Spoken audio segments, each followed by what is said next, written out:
कठोपनिषद के भाष्य में तात्विक लक्षण और गंभीर दिया है शंकराचार्य जी ने। ये आरंभिक लक्षण, मिट्टी के खोदने से क्या होगा प्रकट? जल। और जल किसके सहारे ठहरेगा? और जल यह भी लोटा लुढ़का जाए मिट्टी में तो उसमें लीन हो गया, तो मिट्टी को क्यों न माने उपादान कारण जल का? यह तो लक्षण तो चला गया या नहीं? मिट्टी खोदने से जल की उत्पत्ति हुई, मिट्टी के सहारे जल टिका। अब समुद्र में जो पानी है उसके नीचे मिट्टी है या नहीं? जल तो टिकेगा तो मिट्टी के सहारे। देखिए हम तो प्रयोग करते हैं मुल्तानी मिट्टी से हम हाथ धोते हैं, क्योंकि वो लेना है हमको। एक तो बढ़िया उसमें कंकड़ आदि नहीं होते, थोड़ी मिट्टी में काम चल जाता है। दूसरे बना रहता है कि सब क्षेत्र हमको लेना है, कालांतर में भारत को अखंड तो करना ही है, होना ही है भारत को अखंड। तो एक पंथ दो काज, हाथ भी धो लेते हैं। निमाई जी सोचते होंगे सातवें आसमान की बात है ये सब। अब तो भारत और टूट रहा है, मिलने की संभावना क्या जितना है वो भी अब जाने की स्थिति में, मालूम है या नहीं? हमको मालूम है बोलना भी आजकल बड़ा कठिन, बोलें तो विस्फोट हो जाएगा। अमेरिका में एक वर्ग ने कहा हमको अलग स्थान चाहिए, मुफ्ती की बेटी जी की पार्टी ने कहा हमको अलग चाहिए, इधर से आवाज़ हो रहा है एक बांग्लादेश की तरह एक अलग चाहिए। भारत तो बिल्कुल टूटने की स्थिति में बना दिए गए।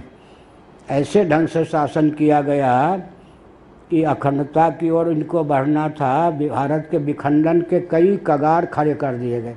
अनारी ढंग से शासन, ऐसे ढंग से इन नेताओं ने भूतपूर्व हो या वर्तमान हो ऐसे ढंग से शासन किया है कि हम लोगों को तो रोना आ जाता है। कहाँ अखंडता कहाँ खंड। लेकिन हमारे हृदय में तो स्वप्न में भी ये नहीं होता कि अखंड कैसे होगा। अरे अगर रात हो गई तो दिन कैसे होगा? यूँ क्यों तुम रोते हो? रात हो गई तो दिन भी हो सकता है, खंडित हुआ तो अखंड भी हो सकता है। मेरे हृदय में तो कभी होता ही नहीं कि असंभव है।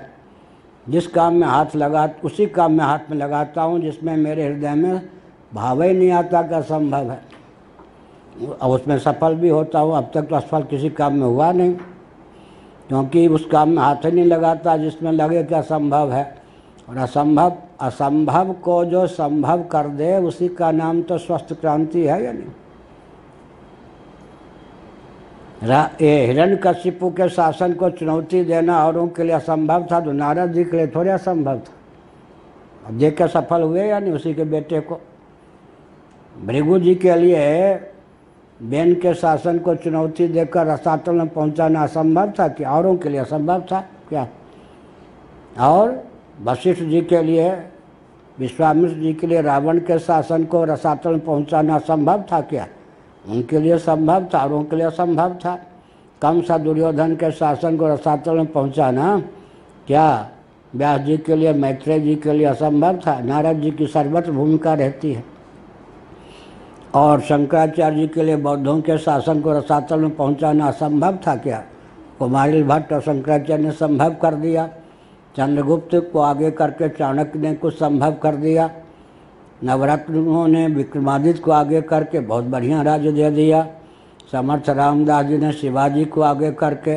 इसी प्रकार से जब कभी शासन तंत्र में शोधन की बात आती है तो व्यास गद्दी ही उसमें सफल होती है। शासन तंत्र को शासन तंत्र के द्वारा क्या चुनौती? जैसे नागनाथ वैसे सांपनाथ। इसलिए व्यासपीठ का ही यह दायित्व होता है ब्राह्मणों का, महर्षियों का, आचार्यों का, कि वो शासन तंत्र में शोधन करें। यथावृह हो गया।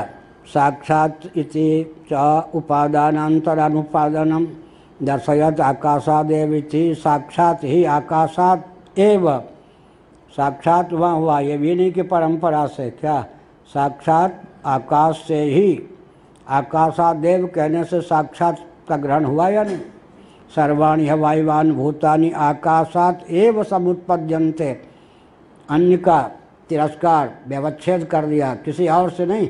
आकाशादेव, आकाश माने चिदाकाश स्वरूप भगवत तत्व, ब्रह्म तत्व या परमात्म तत्व से ही प्रत्यस्तमयश्च नोपादानात् अन्यत्र कार्यस्य दृष्टः। और अंत में किसी भी कार्य का अंत होना, असंगत होना, यह तो सिद्ध करता है कि जिसमें जो असंगत होता है वही उसका उपादान कारण होता है।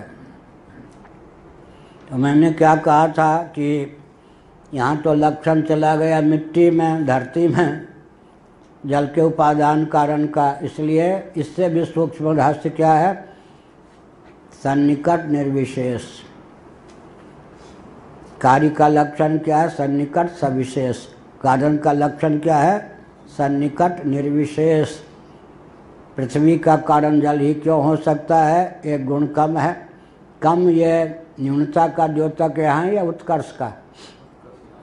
उत्पत्ति में अधिकता उत्कर्ष का द्योतक है, लय में न्यूनता। जितना न्यून, जितनी डिग्री डिप्लोमा छट जाए उतने अच्छा है या नहीं? विशेषता, व्यवहार में विशेषता चाहिए। जितने नाचना जानते हैं, हाँ, एक दिन बताया था, ऐसा लावो नर पीर बवर्ची भिस्ती खर। एक ही व्यक्ति में सारे लक्षण चरितार्थ हो, पीर के स्थान पर पीर, बवर्ची के स्थान पर बवर्ची, भिस्ती के स्थान पर भिस्ती, खर के स्थान पर खर।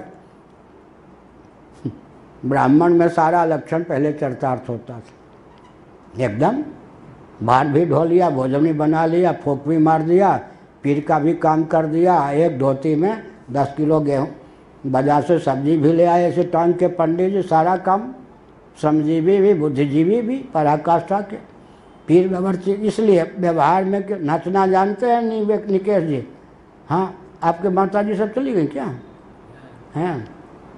नाचना जानते हैं? हाँ। ढोलक बजाना? हाँ। हारमोनियम बनाना? जा। लेख लिखना? जा। हाँ। कथा वाँचना? हाँ। फिर क्या कहेंगे? हारमोनियम बजाना? हाँ। केवल तैरना का कह दें तो कहें ना, बाकी हाँ। Out computer? हाँ। बिजली ठीक करना? हाँ। अच्छा है, तो उपयोगिता इतनी हो गई या नहीं? व्यवहार में जितनी विद्या, जितनी कला होगी उतनी उपयोगिता। परमार्थ में जितनी निर्विशेषता होगी उतनी उपयोगिता। तो दोनों का सामंजस्य क्या है? अधिक से अधिक विद्या, अधिक से अधिक कला होने पर भी अभिमान किसी का ना हो। अंदर से निर्विशेष ही बने रहें, बाहर से जितनी विशेषता संपादन हो। कुछ गुरुदेव की ख्याति क्यों थी? शास्त्रार्थ करने में माहिर, पढ़ाने में माहिर, प्रवचन करने में माहिर, लिखने में माहिर, तपस्या में माहिर। क्या? राजनीति तो राजनीति में पारंगत, अर्थशास्त्र तो अर्थशास्त्र में पारंगत। क्या? और निर्भीकता की पराकाष्ठा। बस, तो सब सत्याग्रह में पारंगत, तो तब तो होता है। और एक भी सब में पारंगत होते हुए किसी का अभिमान नहीं, कुछ अभिमान ही नहीं था। हम लोगों ने देखा है, कौन सी बात हम उनको कहते जो जानते नहीं थे। सब तो हमने उनसे सीखा था। समुद्र के स्थान पर वो थे तो हम बूंद के स्थान पर। लेकिन 6-6 महीने, एक एक दिन में 14-14 घंटे, 2 घंटे फिर 2 घंटे हमने कथा सुनाई उनके कहने पर एकांत में। कभी कभी रोते रहते थे, और सुनाओ, और सुनाओ, और सुनाओ। ऐसा श्रोता मिलना, एक दिन में 14-14 घंटे कथा मुझसे महाराज ने सुनी है। रघुआ जी और चिन्मयानंद दोनों चल बसे, दोनों को मालूम था। ये सब तो सब छिपाते हैं ना सब, हाँ, धर्म संघ वाले सब। लेकिन तो इतने बड़े विद्वान, और लगता था जैसे कुछ जानते ही ना। और सुनाओ, और सुनाओ, कितना बढ़िया कहते, और सुनाओ। देखिए, भरे ही निरंतर हो ही न पूरे। इसलिए कहा कि निर्विशेष।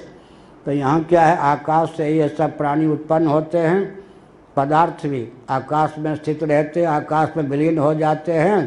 तो जिसका जिसमें विलय हो वह तो निस्संदेह उसका उपादान कारण है।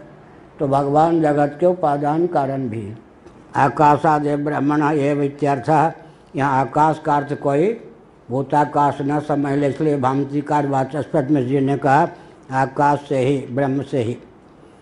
साक्षादिति चेत सूत्रावयव अनुद्य तस्यार्थम व्याचष्टे।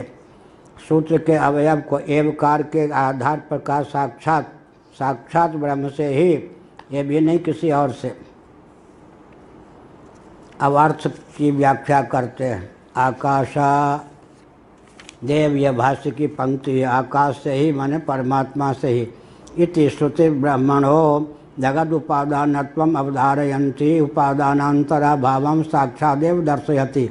इस प्रकार जो यह श्रुति है ब्रह्म को जगत के उपादान कारण के रूप में निश्चित कराती हुई उपादानांतर के अभाव को साक्षात ही दर्शाती हैं, किसी और से नहीं। अन्य योग का व्यवच्छेद किसी और से नहीं, साक्षात ब्रह्म से ही जगत उत्पन्न होता है। साक्षादिति सूत्रावयवेन दर्शितम इति योजना। सूत्र के अवयवों के आधार पर डंके की चोट से यह सिद्ध होता है कि अमुक श्रुति ने ब्रह्म को साक्षात ही जगत का उपादान कारण माना है, अर्थात ब्रह्म ही जगत का उपादान कारण है, कोई अन्य नहीं। न परमाणुवाद न प्रकृतिवाद। आत्मकर्तृक परिणाम होने के कारण भी यही तथ्य सिद्ध है कि जगत का अभिनिमित्तोपादान कारण वेदांत वेद्य सच्चिदानंद स्वरूप सर्वेश्वर है। आत्मकृत्य से निमित्त कारण की सिद्धि होती है, परिणामात से उपादान कारण की सिद्धि होती है, लेकिन दोनों में एकत्व है। स्वयं ही स्वयं को सर्वरूपों में अभिव्यक्त किया परमात्मा ने। यह स्वयं ही स्वयं को सर्वरूपों में अभिव्यक्त किया परमात्मा ने, अतः उस परमात्मा तत्व के विज्ञान से सर्व विज्ञान सुनिश्चित है। जैसे कि मिट्टी के विज्ञान से घटादि का, लोह के विज्ञान से लोह से बने हुए पात्र औजार आदि का, ऐसे ही।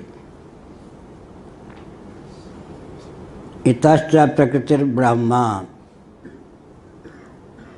इस कारण भी ब्रह्म क्या है? प्रकृतिर्ब्रह्म, उपादान है ब्रह्म। इस हेतु से भी हेत्वंतर, इस हेतु से भी उपादान है ब्रह्म। यत् कारणम ब्रह्म प्रक्रियायाम, क्योंकि ब्रह्म को सिद्ध करने वाली जो प्रक्रिया चलाई गई है श्रुति में, उसका अनुशीलन करने पर उस परमात्मा ने स्वयं को ही सर्वरूपों में प्रकट किया, व्यक्त किया, अभिव्यक्त किया। एतावता बहुभवन सामर्थ्य संपन्नता के बल पर सिद्ध होता है कि वह उपादान कारण बना, और ईक्षण कर्तृत्व के बल पर सिद्ध होता है कि वही निमित्त कारण बना। तो अभिन्न निमित्तोपादान कारण ब्रह्म है। केवल निमित्त कारण कहने से ही श्रुति का अभिप्राय व्यक्त नहीं होता, अतः प्रकृति उपादान भी ब्रह्म है। ब्रह्म प्रक्रिया की सिद्धि तभी हो सकती है, श्रुति ने जिस सरणी का प्रोसेस मेथड विधा का उद्दीपन किया है, उसके अनुशीलन से तो यही तथ्य सिद्ध होता है कि वेदांत वेद्य ब्रह्म न केवल निमित्त अपितु प्रकृति अर्थात जगत का उपादान कारण भी है। तदात्मानं स्वयं अकुरुत, तैत्तरीय उपनिषद 2:7 बहुत अच्छा था। आत्मानं स्वयं अकुरुत, उसने स्वयं को ही कार्य प्रपंच के रूप में परिणत किया, अभिव्यक्त किया। स्वयं अकुरुत और आत्मानम दो जगह है ना, इसका मतलब बनाने वाला भी ब्रह्म ही, जगत बनने वाला भी ब्रह्म है। बहुत अच्छा भागवत के 11 स्कंध में है, आत्मैव तदिदं विश्वम सृजते सृजति प्रभु त्रायते त्राति विश्वात्मा ह्रियते हरति ईश्वरः। यह जगत आत्मरूप ही है। भगवान कैसे हैं? सृजते सृजति प्रभु, सर्जनहार भी हैं और सृज्य भी हैं, हरता भी हैं और हरण होने वाले भी हैं। ह्रियते हरति प्रभु, और पालक भी हैं, पाल्य भी हैं। भगवान ही पालक, भगवान ही पाल्य, भगवान ही मारक और भगवान ही संहारक, और समृद्ध होने वाले भी भगवान ही। संहार के विषय और संहार के करने वाले कर्ता भगवान ही। भगवान ही रक्षक हैं और भगवान ही रक्ष भी हैं, पालक हैं और पाल्य भी हैं, उत्पादक भी हैं और उत्पद्य मान जो तत्व है अर्थात सिद्ध जो तत्व है, सृष्टा भी भगवान, सृष्टि भी भगवान, यह है। तो बीच में हम आप कहाँ टपक पड़े? भगवान ही उत्पादक, उत्पन्न होने वाले भी, पालक भी, ये भी।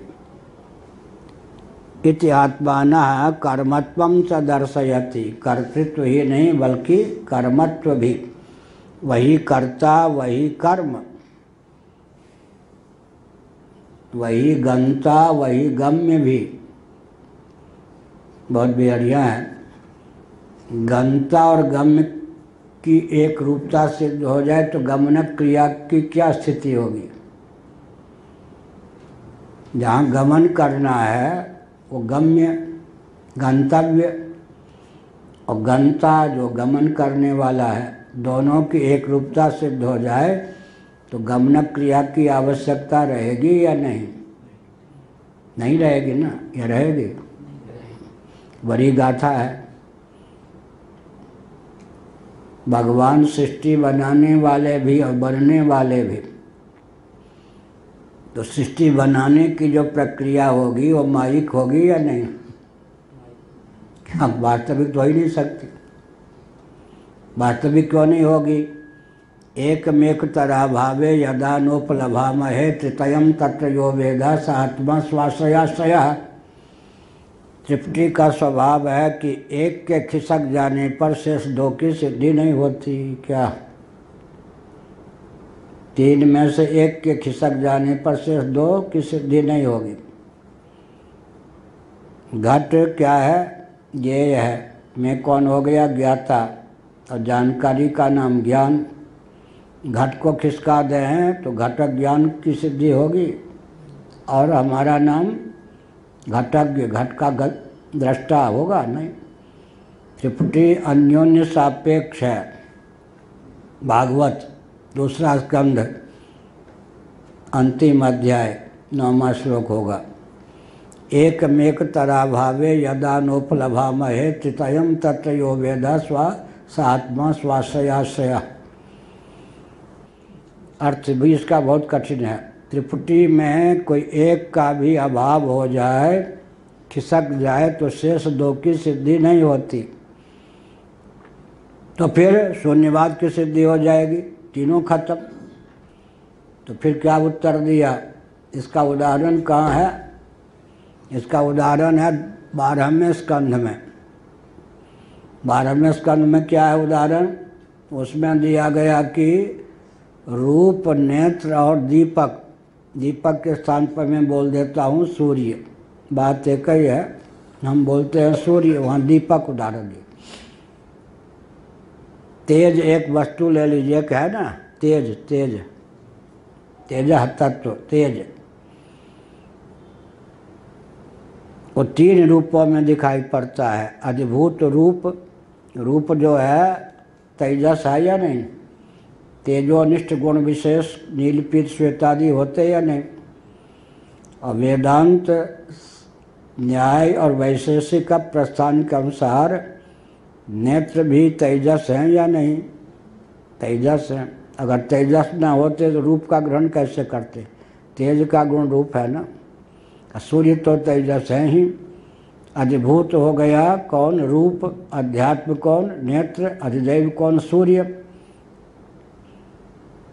रूप के बिना भी तेज है या नहीं? और तेज के बिना रूप कल्पना नहीं कर सकते। नेत्र के बिना भी तेज है या नहीं? और तेज के बिना नेत्र की कल्पना नहीं कर सकते।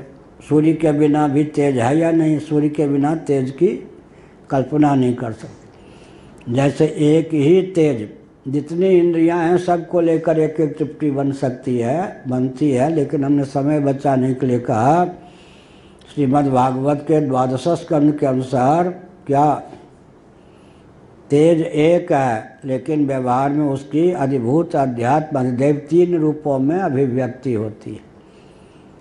तो तेज को क्या कहेंगे? रूप का भी रूप, नेत्र का भी नेत्र और सूर्य का भी सूर्य। एक की 3 रूपों में प्रतीति होती है। ऐसे एक ही ब्रह्म की उत्पादक, पालक, संहारक के रूप में प्रतीति होती है। उत्पाद्य, पाल्य और संहार्य के रूप में प्रतीति होती है। उत्पादक भी भगवान, उत्पाद्य भी भगवान, पालक भी भगवान, पाल्य भी भगवान और संहारक भी भगवान, संहृत होने वाले संहार्य भी भगवान। तदात्मानं स्वयं अकुरुत इत्यात्मना कर्मत्वं च दर्शयति। कर्तृत्व सिद्ध हुआ, कर्मत्व साध्य, कर्म जो होता है वो साध्य होता है, लेकिन जो करता वही कर्म हो गया। तो यही विशेषता है, सिद्ध भी वही, साध्य भी वही।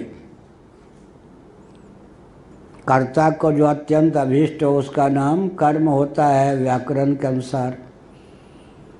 अत्यंत अभीष्ट होगा वो साध्य होगा ही। तो यहाँ पर वही स्वयं ही निर्माता, स्वयं ही जगत के रूप में निर्मित होने वाला, किसी अन्य को नहीं, स्वयं को ही उसने सर्व रूपों में व्यक्त किया। देवदत्तो व्याघ्रो भवत्, जैसे कोई कहे देवदत्त जो है वो व्याघ्र हो गया। यहाँ नहीं वो पंक्ति है, हाँ उसमें नहीं मिलेगी। देवदत्त जो है व्याघ्र हो गया, सिद्ध योगी। देवदत्त कौन बन गया? व्याघ्र। तो व्याघ्र बनाने वाला भी, जिसको योगा व्याघ्र हम कहते हैं। देवदत्तो व्याघ्रो भवत्, देवदत्त व्याघ्र हो गया तो व्याघ्र बनाने वाला भी देवदत्त और व्याघ्र बनने वाला भी देवदत्त। ये हुआ या नहीं? ऐसे ही भगवान जगत बनाते ही नहीं हैं, अपितु जगत बनते भी हैं। आत्मानमिति कर्मत्वम स्वयं अकुरुत इति कर्तृत्वम, बहुत स्पष्ट कर दिया। आत्मानं तदात्मानं स्वयं अकुरुत, आत्मानं आत्मा को, तो कर्मत्व हो गया। कर्ता ने कर्म को कर्म से संप्रदान आदि है न के लिए अपादान, फिर से ऐसा अधिकरण में आना, अंत में हो जाता मैं पर पे हिंदी में, ठीक है। अपादान अधिकरण, संबंध में कारक नहीं मानते, विभक्ति मानते हैं। संबोधन को कारक नहीं मानते, विभक्ति मानते हैं। हिंदी में 8 कारक होता है, संस्कृत में 6। आत्मानमिति कर्मत्वम, स्वयं ही कर्ता, स्वयं ही कर्म। इसका मतलब स्वयं को ही सर्व रूपों में दिखा दिया। जब स्वयं को सर्व रूपों में दिखा दिया तो कुछ हुआ हवाया क्या? वो तो रामानंद जी थे ना, दंडी स्वामी आते जी, रामाश्रम जी, वो कहते थे, हंसी करते थे वशिष्ठ जी और योग वासिष्ठ को लेकर, हे राम जी जब कुछ हुआ हवाया नहीं तब तो यह चकल्लस है, कहीं सचमुच में हुआ होता तो क्या होता? हे राम जी जब कुछ हुआ हवाया नहीं तब तो यह हालत है, कुछ सचमुच में हुआ होता तो क्या होता? ये है आश्रम, रामाश्रम नाम, कहीं और कानपुर जिला के थे दंडी स्वामी, आश्रम थे। रामाश्रम बुढ़े बांध से पढ़ने आते थे, रामस्वरूप के गुरु जी, रामस्वरूप ही रहिए ब्राह्मण। वो कहते थे वहाँ मलाई रबड़ी कचौरी खूब यादवों के बीच में, हीरो के बीच में बांध पे रहता हूँ, छकता हूँ। यहाँ आकर महाराज वृंदावन में रोटी दाल सब्जी, यहाँ ज्ञान विज्ञान है तो मलाई नहीं, वहाँ मलाई है तो ज्ञान विज्ञान नहीं। इसलिए वहाँ पर 11 साढ़े 11 महीने रहता हूँ क्योंकि मलाई का चस्का पड़ गया है। पाठ का थोड़ा चस्का है तो आपसे पढ़ने के लिए 15 दिन 20 दिन आ जाता हूँ। बहुमत किसका हुआ? बाबाओं की ये दुर्गति है। तो भी 15 दिन निकाल लिया है बहुत साल में। हाँ, अब ये क्या हुआ? ये क्या हुआ? मतलब जीवा देवी जिसके लिए संत वे रूखी रोटी और चलो ये सब बात। नैमिष वाले कहते थे आटा का घाटा नहीं, दाल का नहीं दर्शन, घी दूध का नाम न लेना, परे रहो चाहे बरसन। आटा का घाटा नहीं, दाल का नहीं दर्शन। दाल वो देते थे उनके यहाँ, रोटी दाल बस। आटा का घाटा नहीं, दाल का नहीं दर्शन, घी दूध का नाम मत लेना, परे रहो चाहे बरसन। वो पढ़ते थे। हे राम जी कुछ हुआ हवाया नहीं तब तो ये हाल है, हुआ होता तो क्या होता।